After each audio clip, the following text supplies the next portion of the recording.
Genetically modified mustard, GEAC, जिसकी full form है genetic engineering appraisal committee, has recommended the environmental release of transgenic hybrid mustard धारा mustard, जिसका नाम है DMH11। तो ये पूछा जा सकता है आपसे कि DMH11 वॉज इन न्यूज़, ये क्या है।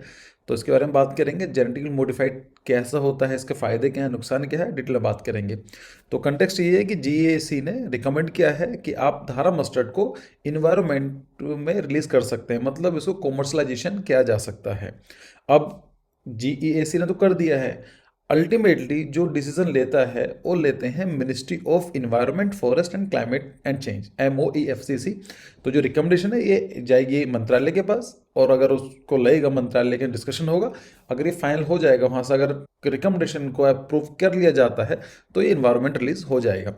और ये पहली बार नहीं हुआ है, आज से 5 साल पहले मतलब 2017 में भी सेम हो चुका है, जिसने GEAC ने रिकमेंड किया था, लेकिन बाद में मिनिस्टर ने वीटो कर दिया था, मतलब उसको मना कर दिया था। बात करेंगे, तो अगर ऐसा हो जाता है, so this paves the way for commercialisation of countries first GM food crop. अगर ऐसा हो जाता है तो पहली बार इंडिया में एक खाद्य फसल का कॉमर्शलाइजेशन हमें देखने को मिलेगा।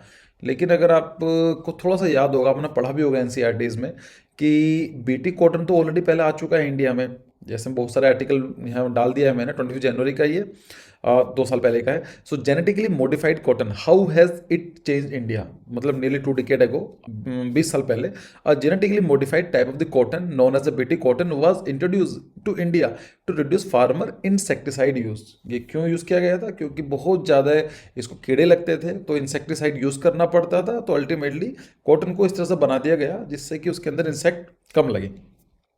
तो अभी तो बात कर रहे हैं पहला, देखो जिसकी बात चल रही है, ये कॉटन जो है हम उसको एज अ फसल जो है हम उसको खाने के लिए यूज़ नहीं करते हैं, ठीक है। लेकिन जब ये मस्टर्ड हो जाएगा, अगर ये इसको इन्वायरमेंटल इसका अप्रेजल उसको एक्सेप्ट कर लेते हैं, तो ये पहली खाद्य फसल होगी, मतलब फूड क्रॉप होगी।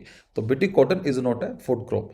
अब यहाँ से ही एक पहला क्वेश्चन निकल कर आता है, ये आपके लिए है, the prefix of BT means. आपने सुना होगा BT cotton, BT brinjal, BT mustard, what is the meaning of BT। तो ये 4 ऑप्शन है, आपका जवाब देना है, जो भी सही जवाब देगा उसको मैं एक हार्ट दे दूंगा, पिन कर दूंगा। चलो, बात की अब हम करते हैं कि what is the meaning of GM crop. GM का मतलब सिंपल है कि जेनेटिकली मॉडिफाइड, कि किसी भी एक स्पीसीज के जीन्स में हम थोड़ा सा चेंज कर दें, ऑल्टर कर दें, जिससे उसकी प्रोडक्टिविटी या कुछ बेनिफिट हो सके। देखो, चेंज करने के बाद बेनिफिट भी हो सकता है, नुकसान भी हो सकता है, लेकिन साफ सी बात है, अगर हम कुछ चेंज कर रहे हैं तो एक अच्छे के लिए ही करेंगे। उसको हम लोग बोलेंगे GM crop, a crop which has a genetically artificially inserted into it from another species even unrelated. तो कोई जरूरी नहीं है कि एक प्लांट है तो दूसरे प्लांट के जीन्स आ सकते हैं, हो सकता है किसी इंसेक्ट के आ जाएं। जैसे यहाँ पर आपके राइट हैंड में यहाँ पर दिया गया है कि एक रेगुलर फ्रूट है, एक नॉर्मल फ्रूट है हमारे पास, एक ऐसा बैक्टीरियम है जो इंसेक्ट को दूर भगाता है, लाइक इंसेक्ट को ये रिपेल करता है। So bacteria with insect resistant genes. तो हमने क्या करा, एक फ्रूट है उसको इंसेक्ट लग रहे थे, लेकिन एक ऐसा बैक्टीरियम उसको इंसेक्ट दूर भागता है, हमने क्या करा, उस बैक्टीरिया के जीन्स निकाले और फ्रूट के जीन्स में हमने उसमें ऐड कर दिए।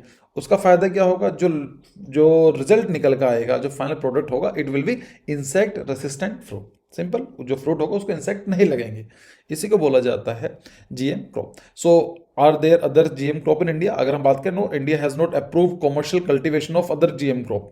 अभी तक हमारे यहाँ पर कोई फूड क्रॉप की बात जो करें तो किसी को परमिशन नहीं मिली है। हाँ, BT ब्रिंजल या फिर मस्टर्ड की बात चल रही है, मस्टर्ड फाइनल नहीं हुआ है, लेकिन एक कॉन्सेप्ट इंटरेस्टिंग है, इसलिए मैंने इसके ऊपर आपको बता दिया। ठीक है, जैसे ही कुछ अपडेट आता है तो मैं इसके ऊपर एक दोबारा अपडेट दे दूंगा। So when India get its first GM crop, तो ये वही चीज़ है, BT कॉटन की बात है, 2002 में इसको इंट्रोड्यूस किया गया था, से 20 साल, तो वैसे भी काफ़ी इंपॉर्टेंट बन जाता है।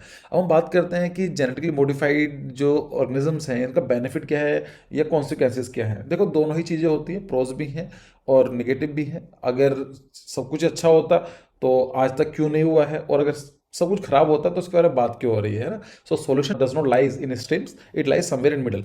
सो GMO can help up increase crop yield, तो जो जेनेटिकली मॉडिफाइड हैं इनका फ़ायदा क्या हो सकता है, जो क्रॉप यील्ड है वो बढ़ सकती है। मान लीजिए एक पर्टिकुलर लैंड है, उसके अंदर 10 यूनिट हमें क्रॉप मिल रही थी, तो हम जेनेटिकली मॉडिफाइड करके 10 की जगह 12, 15, 30 कुछ भी लगा सकते हैं। Use of genetically modified organism can reduce the global hunger problem. Of course अगर एग्रीकल्चर प्रोडक्टिविटी बढ़ेगी तो जो ग्लोबल हंगर है वो कम हो जाएगा। More people may get out of the poverty, गरीबी से लोग बाहर आ जाएंगे।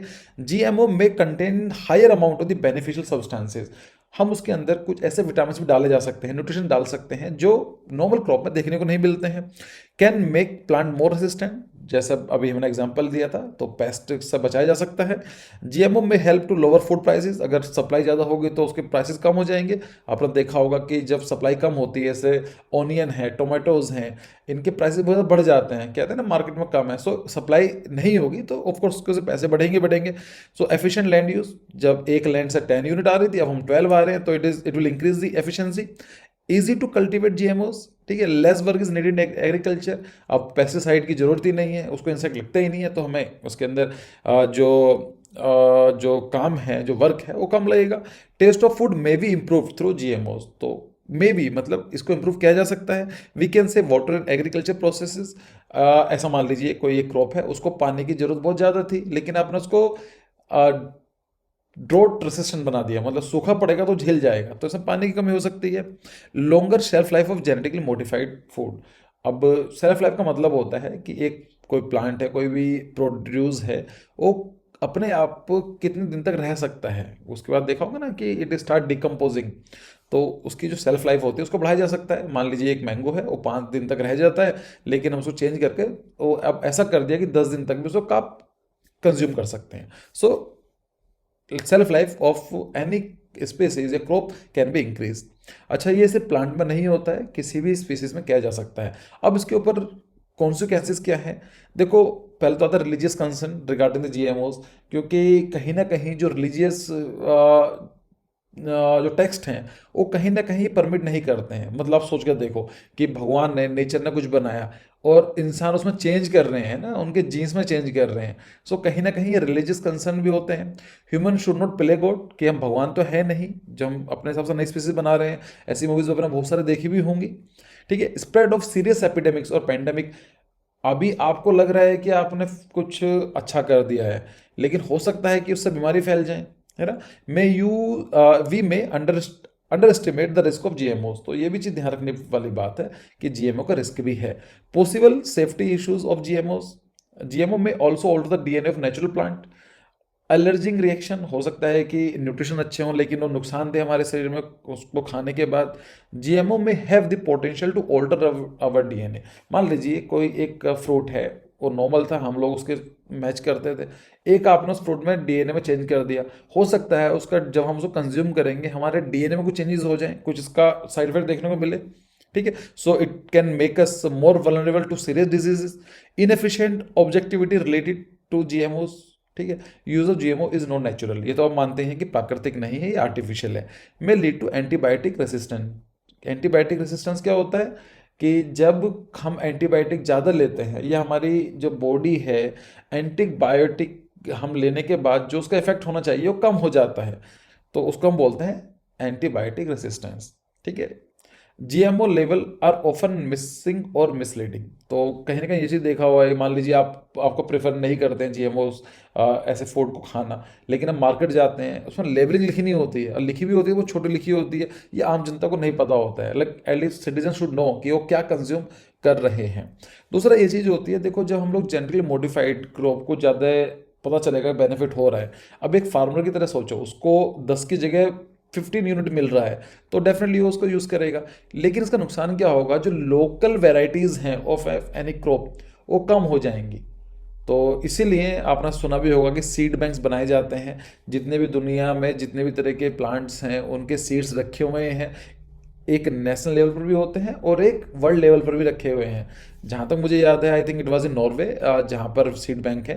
अगर मैं सही बोल रहा हूँ तो मुझे बताना, गलत बोल रहा हूँ तो मुझे भी बताइए कि दुनिया का सीड बैंक कहाँ पर है। मतलब मैंने सुना था कुछ दिन पहले ही, तो इसलिए रखे जाते हैं कि बाई चांस कोई बीमारी फैल जाए और पूरा क्रॉप खत्म हो जाए तो एटलीस्ट हमारे पास कुछ स्पेसिमेंस रखे हों, ठीक है। So these are some pros and the consequences. So see you in the next video and thank you for your precious time.